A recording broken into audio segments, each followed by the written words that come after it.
This is the Georgian parliament, the focal point of these protests. Demonstrators gather here every night at the end of the working day. It's around 8 p.m. here local time, and this is when people start filling up this area of Rustaveli Avenue, which is closed off for traffic. They gather here, and then tens of thousands of people will be joining them through the night, filling up a whole 1 kilometer stretch of street.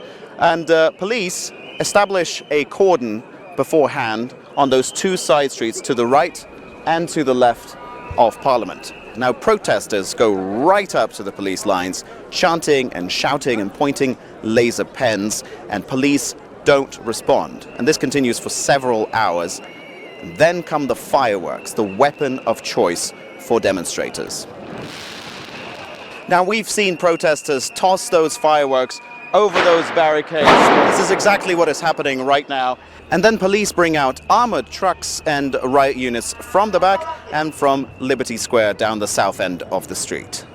And this is when the face of the protest changes and things start happening quite quickly. Now, peaceful protesters on their own, to avoid trouble, start moving northwest, while fully masked groups move forward. They're ready for a fight. And this happens around midnight. Now, as police get the order to disperse the crowds, the clashes begin.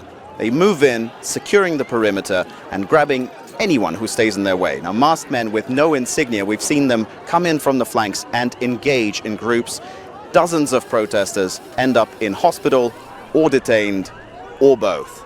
Now, police then do several other pushes forward around 50 meters at a time, and out comes the tear gas to clear the area and push further. And this is where the police cordon finally stops, usually, and the battles begin. Protesters with gas masks shoot fireworks and throw back tear gas grenades. Now, instead of running away from them, many rush in to grab these grenades and douse and shake them in cans full of water. Most of the crowd stays back where they can breathe.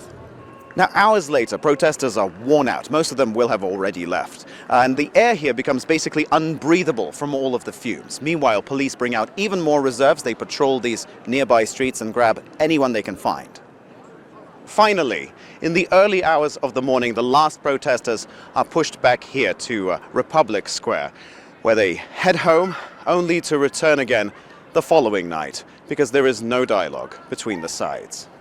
Dmitry Medvedenko, Al Jazeera, Tbilisi.